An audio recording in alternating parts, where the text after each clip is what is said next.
Well, the best week is upon us. The Darkness Week. Hi everyone, some gamer dude here.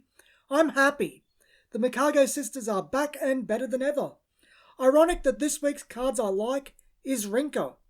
It's actually today's video too. But that video was uploaded for several weeks. Just a coincidence. Anyway, let's get on with the video. Ominous Moon, the Lunar Sword, has already been shown as it is the pre-release promo. Now I've seen more support, I'm not entirely sure how usable this card is in Darkness. It's surprisingly hard to maintain +100/+100 counters, let alone two of them on Darkness cards. It's so much easier to maintain +100/+100 counters in Light, but that lowers Oborozuka's consistency.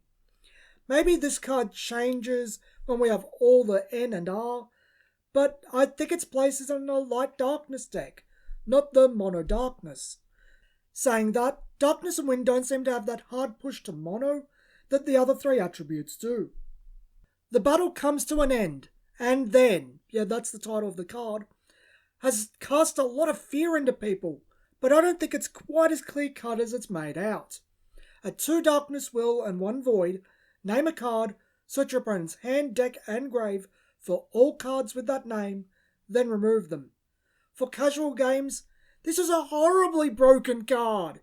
They're typically much slower, are more centralized around less cards, and you know your friends' decks. One call of this, and you can just cripple your opponent's deck.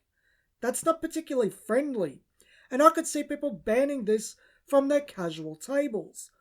Much like how people ban cards at their tables for Commander and Magic. For competitive play, which is typically faster and has more cards to rely on, I'm not so sure. I think it might be a bit underrated there, but not as good. The Epic of the Dragon Lord already has enough answers to whatever hits the board. Then the rest get taken out by this card. It's slower here, maybe not worth the investment of the entire third turn, but still devastating. I think in competitive games, more versatile and faster cards would be better. The battle comes to an end, and then is probably going to end up a very divisive card. Casual players will rant and rave about it. Competitive players telling them it's no big deal. Neither really understanding they're talking about two different games. Is it possible to be both happy and disappointed? Happy to have the Mikage Sisters back, but sad they're not 3 separate cards.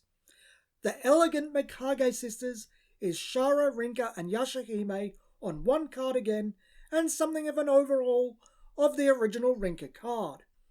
900/900 for 3 Darkness Will. Flying, Drain, Bane. When they deal damage to anything, they gain 2 +100/+100 counters. Yeah, I want my blood-covered War Axe back. It's literally everything you'd want on a Resonator you'd attach War Axe to. It also doesn't die to control quite as badly as Rinka does either. 4/0 during your turn, you can bounce them. This also has the side effect of making Eternal Recurrence cost 1 Darkness and 3 Void less. Yeah, the Sisters cost 3, they're a little slower, same gimmick, just stronger.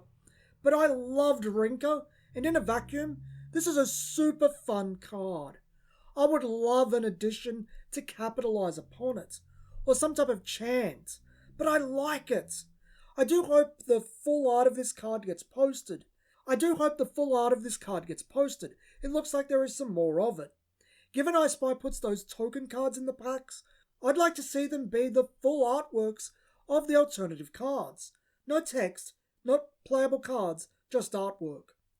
Eternal Recurrence is the same as the Lapis Cluster original. Interesting that it was a Mikage-themed card then too.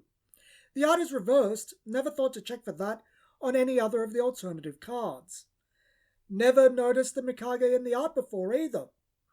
2 Darkness, 3 Void, kill all Resonators. Ungodly expensive in current day. Even back then really. But with Mikage Sisters, it's fine at turn 4 if you really need a board wipe. Not something you'd use a lot, but nice to have in a jam, I guess. This is Arya the Last Vampire, isn't it? Sure looks like her. If so, Arya was the last person I expected to see here. That said, I'm also a little surprised it took her since Lapis to turn up again. How did she go from a Mikage character to a Dracula character though? Are we going to get Dracula here? I sure hope so. Lonely Vampire is a 400/400 vampire for 1 Darkness Will. When she leaves the field, your opponent banishes a Resonator. A power-crept Mozart, both statistically, she has double the stats of Mozart, and a more wide-open effect. She can be flickered, bounced, banished, killed, or removed. Your opponent banishes a Resonator. I don't mind this power creep. A straight Mozart wouldn't get played in current day, and there is a rather annoying amount of straight removal, as in removes from the game. Of course, she plays into Mikage herself. Turn 1, her.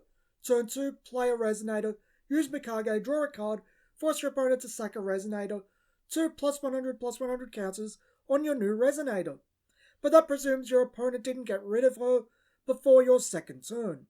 Out of what we've seen though, I think Lonely Vampire is Mikage's most solid turn 1 play. Surya, cursed spawn of the star, is apparently Rhea's brother we never knew of. Also, Rhea is likely a wanderer, as is Surya. I Spy said he is chasing Rhea from dimension to dimension. When I discussed Rhea, I mentioned that the term spawn of the star is highly reminiscent of the Cthulhu, the star spawn of Cthulhu, speculating that Rhea might be a Cthulhu. I still think this may be a possibility, but my attention was drawn to an older Gil Lapis card recently, Inheritor of the Stars, Gil Lapis. From my understanding, there are 2 Gil Lapis characters. The villain that has the soul of Ragnarok and body of Alamart's brother, and the heroic one, the son of Gil and Rhea. Inheritor of the Stars is the second one, a human and a vampire. There might be something there worth exploring. It's such a shame that the wiki was basically abandoned, outside of stuff you can find on the official site or the Alta Vita database. I wish that someone would go there and just add a ton of bios for characters, lore summaries, etc. As for Surya himself, he's a 400/400 human for 1 Darkness Will.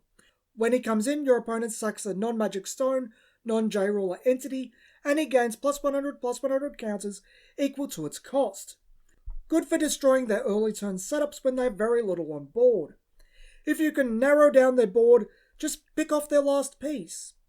He also reduces the cost of his other half, Curse of Ragnarok, by 1 Darkness Will.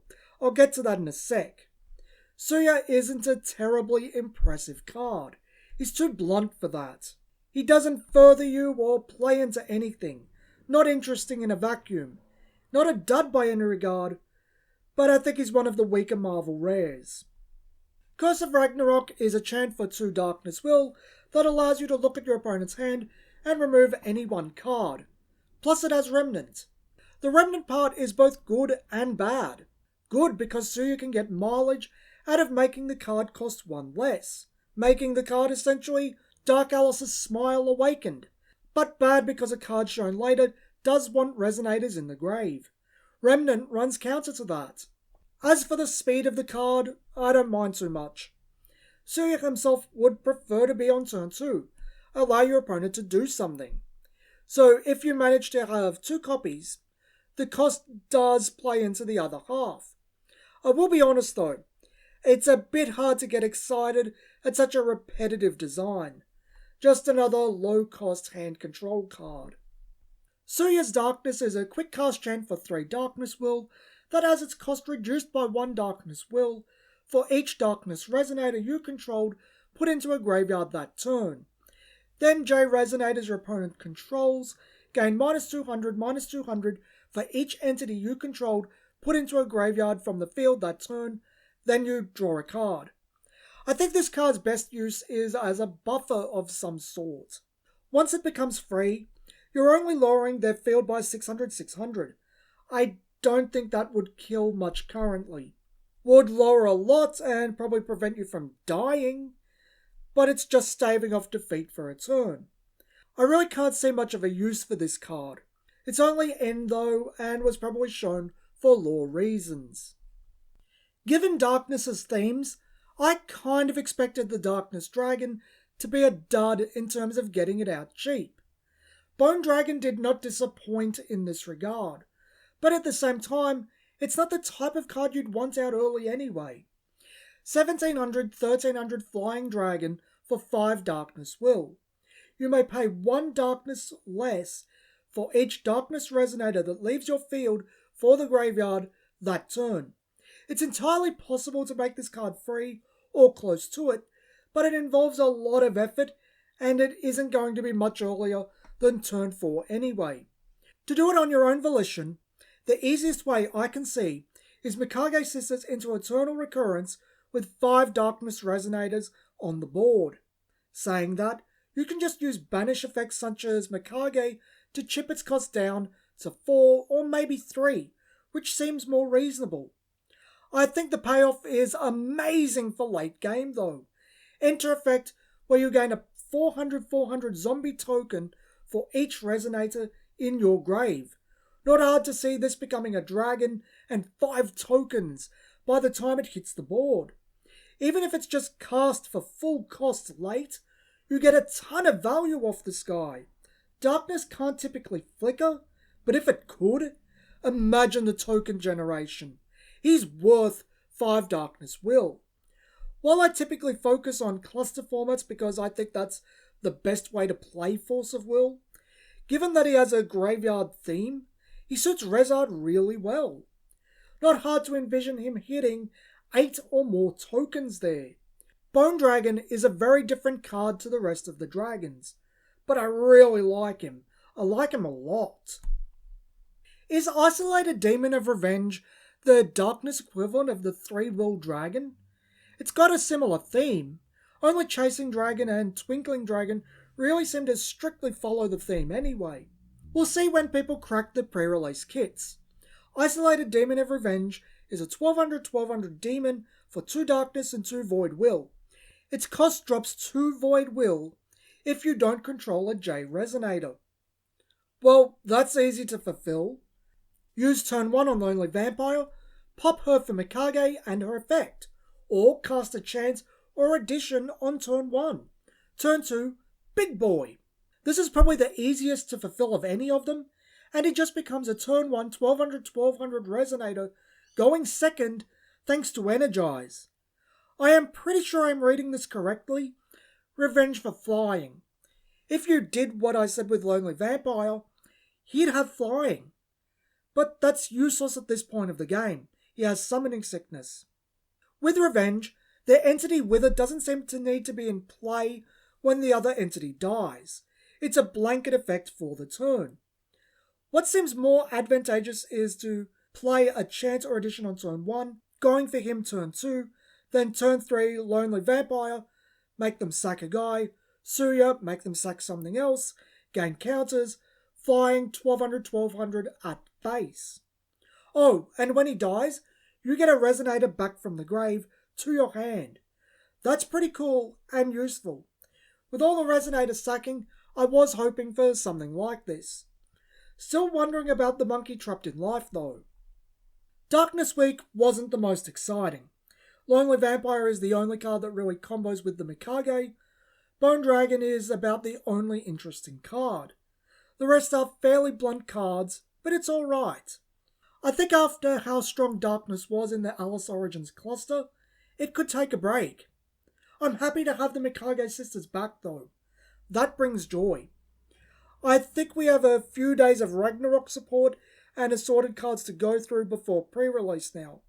I think the set as a whole is looking really enjoyable. Mono attribute theme, I think as a whole the cards feel a bit more balanced than before. There is a lot less text on them for the most part. I'm actually in a position where I think some of the win cards are a little too weak. I think this is a good turn. I'm liking what I'm seeing. This has been Some Gamer Dude, and thanks for watching.